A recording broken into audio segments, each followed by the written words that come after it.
ಒಂದು ಕಡೆ ನೂತನ ಸಚಿವರಿಗೆ ಖಾತೆ ವಿಚಾರಕ್ಕೆ ಸಂಬಂಧಪಟ್ಟಂತ ಗೊಂದಲ ಇದ್ರೆ, ಅಸಮಾಧಾನ ಇದ್ರೆ, ಮತ್ತೊಂದು ಕಡೆ ಎರಡನೇ ಪಟ್ಟಿಯಲ್ಲಿ ಸಚಿವ ಸ್ಥಾನ ಬೇಕು ಅನ್ನುವಂಥ ಒತ್ತಾಯ ಕೂಡ ಜಾಸ್ತಿ ಕೇಳಿಬರ್ತಾ ಇದೆ. ನಾನು ಕೂಡ ಸಚಿವ ಸ್ಥಾನದ ಆಕಾಂಕ್ಷಿ, 224 ಶಾಸಕರ ಪೈಕಿ ನಾನೇ ಸೀನಿಯರ್ ಅಂತ ಗ್ಯಾರಂಟಿ ನ್ಯೂಸ್ಗೆ ಶಾಸಕ ಟಿ.ಬಿ. ಜಯಚಂದ್ರ ಅವರು ಹೇಳಿಕೆ ಕೊಟ್ಟಿದ್ದಾರೆ.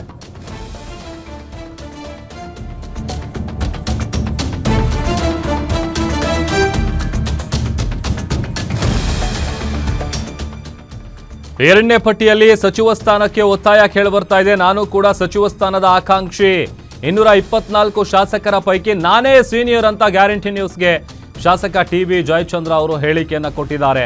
10 ಬಾರಿ ಸ್ಪರ್ಧಿಸಿ 7 ಬಾರಿ ಗೆದ್ದು 3 ಬಾರಿ ಸೋತಿದ್ದೀನಿ. ಈ ಹಿಂದೆ ಹಲವು ಬಾರಿ ಸಚಿವನಾಗಿದ್ದೇನೆ. ಈಗ ಎರಡನೇ ಪಟ್ಟಿಯಲ್ಲಿ ಸಚಿವ ಸ್ಥಾನ ಸಿಗುವಂತ ಭರವಸೆ ಇದೆ ಅಂತ ಗ್ಯಾರಂಟಿ ನ್ಯೂಸ್ಗೆ ಶಾಸಕ ಟಿ.ಬಿ. ಜಯಚಂದ್ರ ಅವರು ಹೇಳಿಕೆಯನ್ನು ಕೊಟ್ಟಿದ್ದಾರೆ. ಇದೇ ವಿಚಾರಕ್ಕೆ ಸಂಬಂಧಪಟ್ಟಂತೆ ನಮ್ಮ political bureau head Maruti Pavagada ಶಾಸಕ ಟಿ.ಬಿ. ಜಯಚಂದ್ರ ಅವರನ್ನು ಮಾತನಾಡಿಸಿದ್ದಾರೆ. ಏನೆಲ್ಲ ಹೇಳಿದ್ದಾರೆ ಬನ್ನಿ ನೋಡೋಣ. ಈಗ ಇರುವಂತಹ 224 ಶಾಸಕರ ಪೈಕಿ ಅತಿ ಸೀನಿಯರ್ ಶಿರಾ ಕ್ಷೇತ್ರದ ಶಾಸಕರಾದಂತಹ ಮಾಜಿ ಸಚಿವರಾದಂತಹ ಟಿ.ಬಿ. ಜಯಚಂದ್ರ ಅವರು ನನ್ನ ಜೊತೆ ಇದ್ದಾರೆ.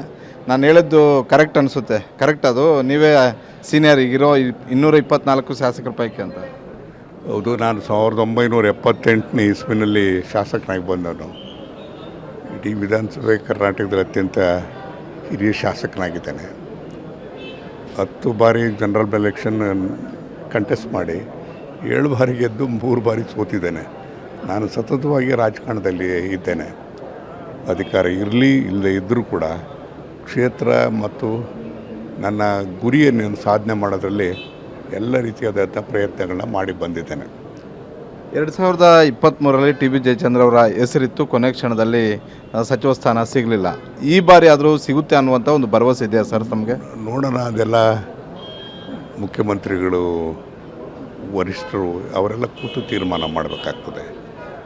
ಬಹುಶಃ ಇದು ನಾನು ಯಾವತ್ತೂ ಕೂಡ ಯಾವುದೇ ಪದವಿಗಾಗಲಿ ಇನ್ನೊಂದಕ್ಕಾಗಿ ನಾನು ಅರ್ಜಿ ಹಾಕಿದವನಲ್ಲ, ಕೇಳಿದವನಲ್ಲ.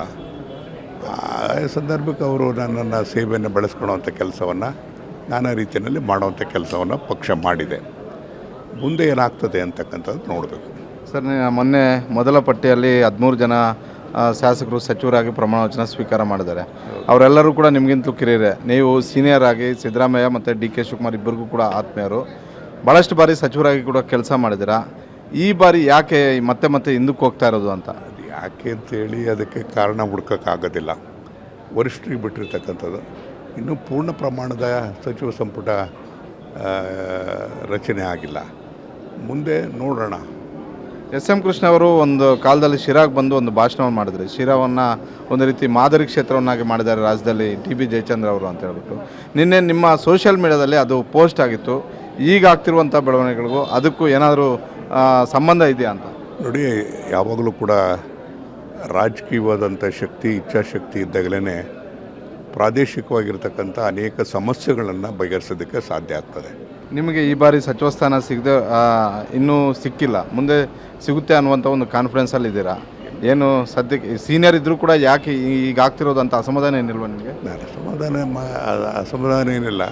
ಯಾಕಂದ್ರೆ ನಾನು ಯಾವಾಗಲೂ ಕೂಡ ನನ್ನ ಕ್ರಿಯಾಶೀಲತೆ ಏನಪ್ಪ ಅಂದರೆ ಕರ್ತವ್ಯವನ್ನು ನಿರ್ವಹಿಸ್ತಕ್ಕಂಥದ್ದು. ಒಬ್ಬ ಶಾಸಕನಾಗಿ, ಒಬ್ಬ ವಿಶೇಷ ಪ್ರತಿನಿಧಿಯಾಗಿ ದೆಹಲಿ ನನ್ನ ಕಾರ್ಯವನ್ನು ನಿರ್ವಹಿಸ್ತಾ ಕೆಲಸ ಮಾಡ್ತಿದ್ದೇನೆ. ಮುಂದೆ ಬದಲಾವಣೆಯಂಥ ಸನ್ನಿವೇಶದಲ್ಲಿ ಮುಂದೆ ಏನಾಗ್ತದೆ ಅಂತಕ್ಕಂಥದ್ದನ್ನು ನೋಡೋಣ. Yes sir, okay. ಭಾಳಷ್ಟು ಜನ ಖಾತೆ ಸಚಿವರಾಗಿರುವಂಥವ್ರಿಗೆ ನಮಗೆ ಇಂಥದ್ದೇ ಖಾತೆ ಬೇಕು ಅಂತ ಅಸಮಾಧಾನ ವ್ಯಕ್ತಪಡಿಸ್ತಾ ಇದ್ದಾರೆ. 2 ದಿನದಲ್ಲಿ ದೊಡ್ಡ ಮಟ್ಟದ ಚರ್ಚೆ ಆರಂಭ ಆಗಿದೆ, ದೊಡ್ಡ ಮಟ್ಟದ ಸುದ್ದಿಗಳಾಗ್ತಾ ಇದೆ. ಅದೆಲ್ಲದೂ ಕೂಡ ಮುಖ್ಯಮಂತ್ರಿಗಳು ಮತ್ತು ಮಂತ್ರಿಗೆ ಮಧ್ಯದಲ್ಲಿರ್ತಕ್ಕಂಥ ವಿಚಾರ ಅಷ್ಟೇ.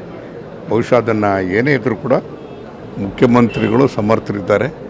ಇಂಥ ಡಿಫ್ರೆನ್ಸಸ್ ಏನೇ ಇದ್ದರೂ ಕೂಡ ಅದನ್ನು ಸಾರ್ಟ್ ಔಟ್ ಮಾಡ್ತಾರೆ ಅಂತಕ್ಕಂಥ ವಿಶ್ವಾಸ ನನಗಿದೆ. Thank you sir, thank you. ಇದಿಷ್ಟು ಹಿರಿಯ ಶಾಸಕರಾದಂತಹ ಹಾಗೂ ಮಾಜಿ ಸಚಿವರಾದಂತಹ ಟಿ.ಬಿ. ಜಯಚಂದ್ರ ಅವರ ಒಂದು ಮಾತು. ಕ್ಯಾಮ್ರಾಮನ್ ಶಿವ ಜೊತೆ ಮಾರುತಿ ಪಾವಗಡ, ಗ್ಯಾರಂಟಿ ನ್ಯೂಸ್, ಬೆಂಗಳೂರು.